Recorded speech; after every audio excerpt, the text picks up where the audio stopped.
All right, let's talk about the 4 things that you need to look for when you're doing an inspection on a commercial property. The inspection is an important part of acquiring any commercial property, particularly a property that's older. A lot of times, if you're just getting started investing in commercial real estate, in order to get a good deal, something that you can get in, get your feet wet with, you might be investing in an area where you're looking at C-class, D-class properties, sometimes older properties, sometimes a lot of deferred maintenance on them. And there's sometimes some surprises when you come across going through the inspection. Here's the 4 things that you need to keep forefront your focus on when you're going through inspecting a commercial property. Number 1,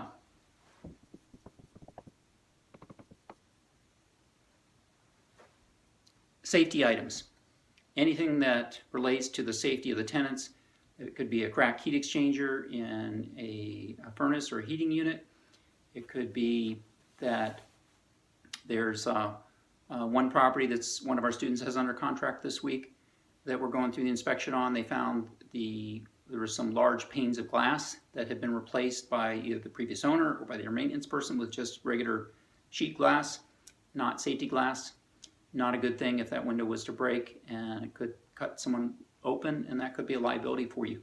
So definitely anything related to safety. In fact, on another property that we're going through the inspection on currently, I was just reading the report on that this morning, and there's actually on that property there's a knob and tube wiring. It's an old form of wiring that they used before they had Romex to wire up properties with, and the inspector actually checked that, and it was live. There's electricity going through that. So either that's part of the wiring that I have seen it in some properties where that's been abandoned and the property has been rewired. In this case, it actually had electricity in it, so we're going to need to take a look at that, and there's a chance that that property may need to be completely rewired. That's definitely something we're going to go back to the seller and negotiate either a price reduction or more likely a repair allowance. I talk more about how to use repair allowances in another video related to inspections. If you're interested in that, definitely want to check in the show notes down below to watch that video as well. So number 2 is that you're going to focus on taking a look at the major systems. And what I mean is that if you're looking at a property, particularly an older property, a C or D class property, there's probably a lot of things wrong with it. There's deferred maintenance. That might be why you've gotten such a great deal on it or why your numbers came out so great going in.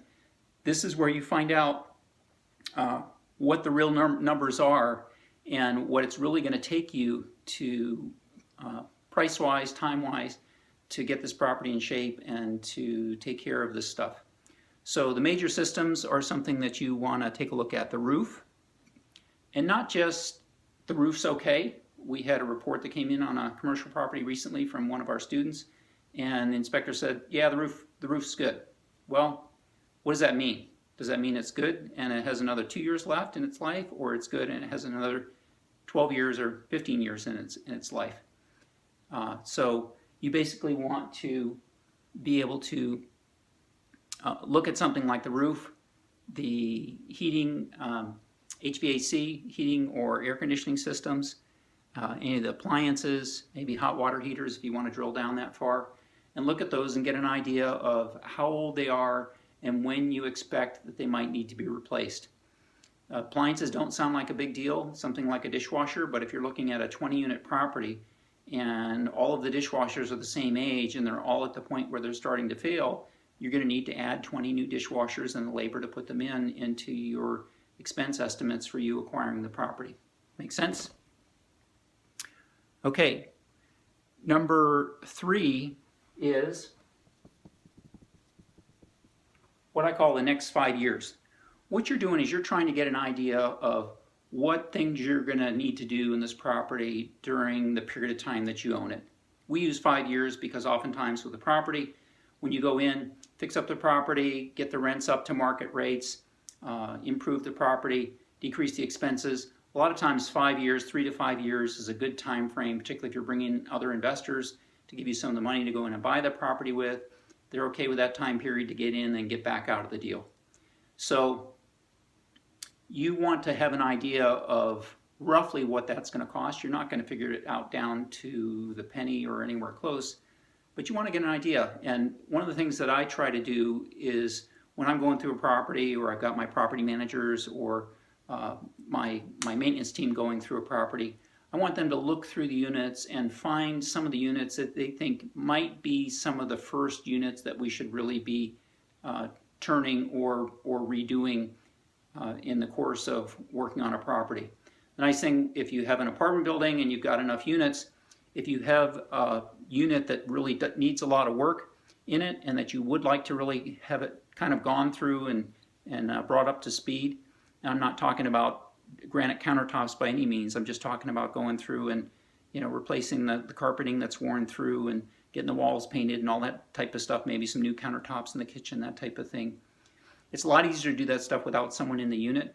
So what we've done on some of the units on properties I've been involved in over the years is we'll either raise the rent right up to market rates so that person might decide to move, or more likely if they've been a long-term tenant, what we're going to do is move them over into another unit, offer them another unit that they can move into, and then that way your team can come in and knock out the repairs in that unit. So point number 3, you're not trying to find every last little thing, you're just trying to get an idea of what your expenses are going to be on both the major systems and get an idea of all the other stuff, what you're going to need to do. You can kind of ballpark that stuff, add up the countertops, carpeting, things like that you estimate that you're going to need to replace in the next 5 years.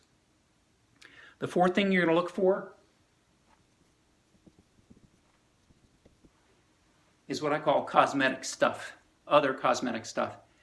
There's pretty much any property I've seen, there's always stuff that needs to be done, whether it's the drainage that needs to be adjusted outside the property, the gutters and downspouts oftentimes need to be cleaned out and fixed to keep the water away from the property. Oftentimes the way that the earth or the soil at one point in time it was maybe had the correct, should be up higher up against the property and then drain away to carry the water away from the property. What happens is the water tends to come down, it kind of eats away at the dirt and that type of stuff, and it tends to make it where the opposite happens, where the water starts to go back towards the property, and you definitely don't want it that way. The reason I mention this as cosmetic stuff is that that's part of owning a commercial property. If you're buying a small apartment building, and unless someone's done an exceptional job of taking care of stuff, you're going to find a lot of cosmetic stuff like that, where your maintenance person is going to go over there and they're going to get out their caulking gun and they're going to go around, they're going to caulk up and seal the different cracks and things around the windows and stuff like that any good inspector will find and point out to you in an inspection report. That cosmetic stuff, the way that I look at it and I recommend that you do is if there's a lot of it, more than you would really expect with a property like that, then what you're going to want to do is probably adjust your repair costs, your maintenance costs up over the first 6 to 12 months, so you can get up on top of that stuff. Once you get on top of it and get a lot of that stuff handled, it's not going to be an ongoing cost. But if you do find in doing an inspection on a commercial property that there is a lot of stuff like that, what I generally do is take a look at the numbers and increase the costs of maintenance and repairs on the property for at least the first year or so, year to maybe 18 months, to account for that. So I hope you found this helpful. My name is Peter Conti. I am co-author of Commercial Real Estate Investing for Dummies. Check the links below to find a link where you can get your free copy of Commercial Real Estate Investing for Dummies. I bought the book for you. All you do is cover the cost of the shipping, and I'd be happy to send you your own copy out. And I would really enjoy very much seeing you go out there and get started investing in commercial real estate. Commercial real estate has made a tremendous difference in my life. I used to be an auto mechanic, and I came from a family of 7 kids. I didn't have a chance to go to college, didn't have a lot of opportunity in my life, and I've used commercial real estate to enable me to have the freedom and ability to do tons of things, one of which is being able to be here today sharing this information with you. I hope you found it helpful.